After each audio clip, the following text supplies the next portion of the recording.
What's up, HRV? I'm Zach Marble. And I'm Harrison Howell. Welcome to What's Up, our weekly show about what's going on at the high school.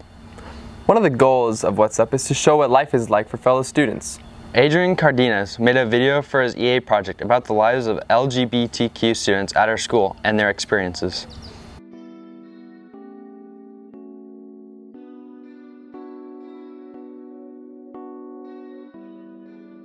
I'm Abby Loyal. I'm 17, and I guess I would say that I'm bisexual, but things are always changing, so. Hi, my name is Charlie. I'm 17 years old and I'm gay. Hi, my name is Maria Bustos. I'm 17 years old and I identify as bisexual. My name is Eric Lizama. I'm 17 and I'm bisexual. In sophomore year, I was friends with a group of people and one person individual who I would touch them, not in a weird way, but I'd like brush up against her arm or like just sit close to her. And then when I told her that I had a crush on one of our friends, she became really distant and was kind of disgusted by me and didn't want me to touch her or be anywhere near her. And it really hurt because I thought that I trusted her and I thought that she would be fine with it. I don't know.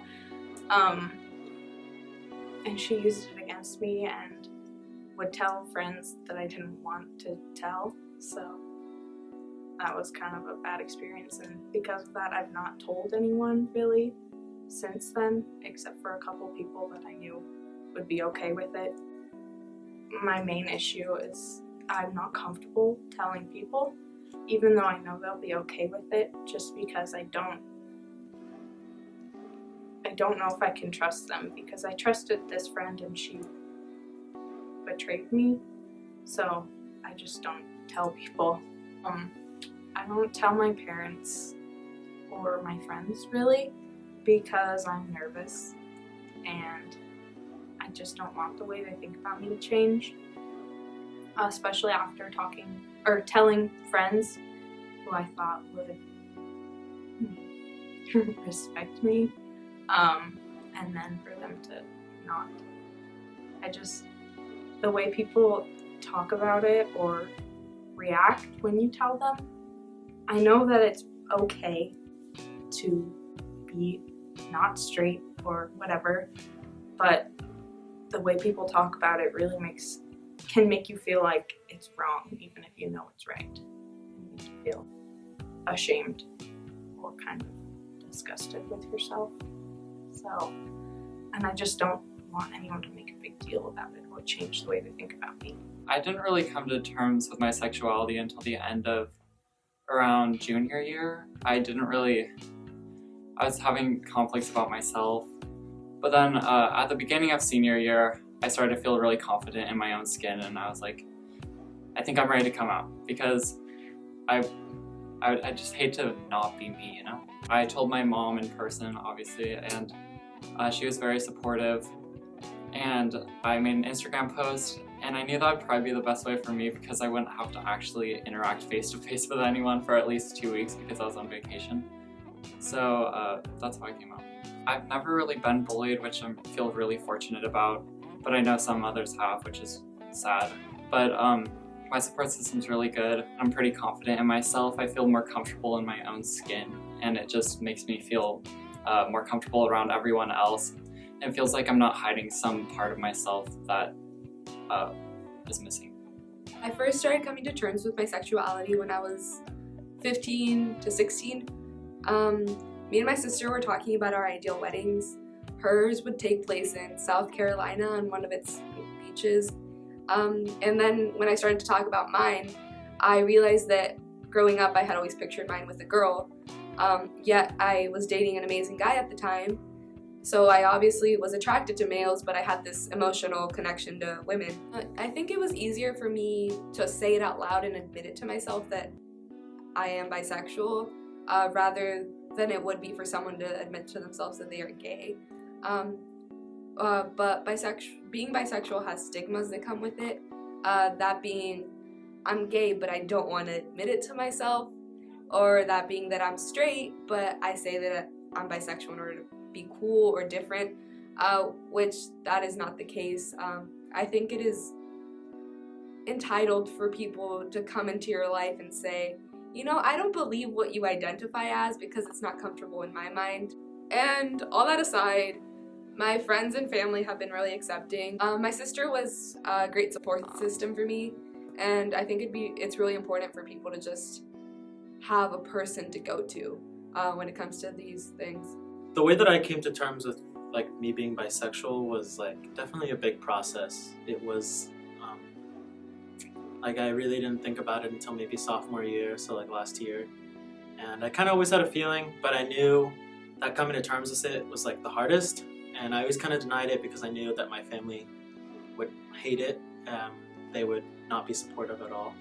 So coming to terms with it wasn't just like thinking like if I want to accept myself, but it was also like, do I want to have my whole family hate me? And am I going to be able to live without their support?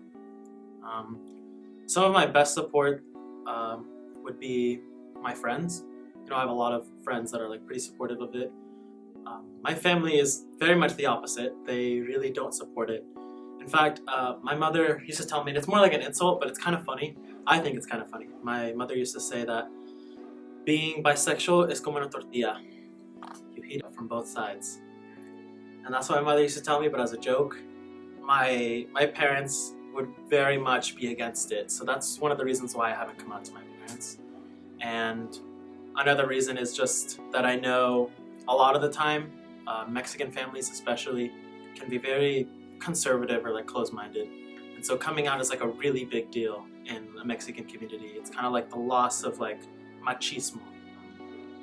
Like being able to finally like kind of be an advocate for a lot of people that are Mexican and either like some part of the LGBT like spectrum. I think that is what makes me more happy. Just because a lot of people don't want to like speak up about it, or they don't really like understand like machismo, or they don't understand like how prevalent Catholicism is in our culture. And so it's kind of like rooted, like homophobia is like in our culture. So I think being able to be an advocate and bringing to light a lot of the issues is what makes me happy.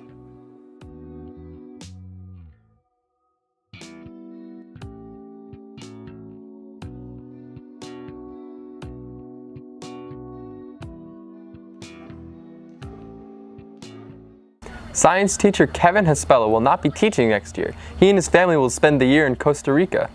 We sent Maria and Rachel to cover this story to talk to Mr. Haspella, and Zoe interviewed his daughters about the trip. So who all is coming with you to Costa Rica? My whole family will be going. So my wife Laura, and I have two daughters, Hazel, who's 10 years old, and Kate, who's 8. Cool. What will you be teaching in Costa Rica? At this point, it looks like I'll be teaching middle school science. My wife will be teaching elementary mixed subjects. I might be in high school, but we'll see. And what are you most excited about? I'm really excited about meeting new people in a different culture, learning what I don't even know yet. And also I'm very excited to watch my children grow in a different environment and meet have a different way of life for a while. And how good is your Spanish? I can get by parent-teacher conferences okay. I try in class to speak Spanish sometimes, and it's getting better. I'm on Duolingo all the time. What's the name of the school and town that you will be living in?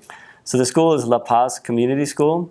It's in Brasilito, which is in the Guanacaste area, a province of the country. It's on the Pacific side of the country, close to Nicaragua. And how long will you guys be staying in Costa Rica, and when do you guys leave? So we took a leave of absence for next school year, so we'll miss the 2019-2020 school year here at HRV. Sorry, seniors. And yeah, their school ends mid-July, so we're going to leave this August and then be back next summer. Okay. Have you ever been to Costa Rica?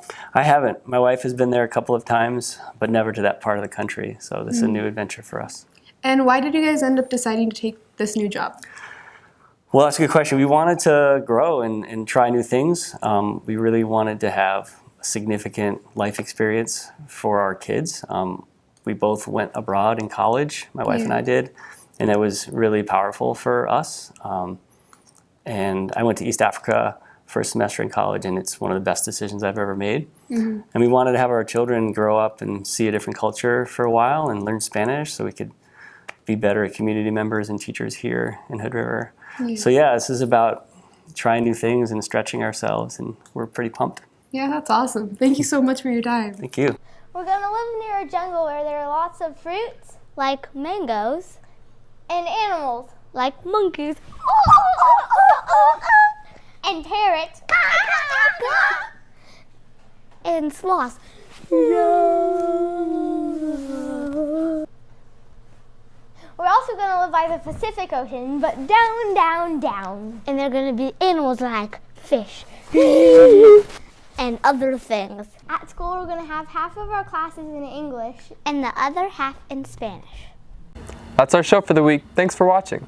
Sunday is Mother's Day, so we asked the HRV students to say some nice things about their moms. Come back next week and we'll tell you what's up. The thing I like about my mom the most is probably that she's understanding and forgiving and kind. Su apoyo y que pase lo que pase, ella siempre me va a querer. What I like about my mother is that she respects my boundaries, but she's also not afraid to tell me what she thinks of some of my actions, which I appreciate. Que aunque no vivamos juntas, siempre me hace saber que me ama. Una de las cosas favoritas de mi mamá es toda la comida deliciosa que hace. My favorite thing about my mother is that she is a strong, confident businesswoman who teaches me to never back down and to always support and stand for what I feel. Okay, one of my most favorite things about my mom is watching football with her on Saturdays. She loved college football, probably more than I did, and big Ducks fan.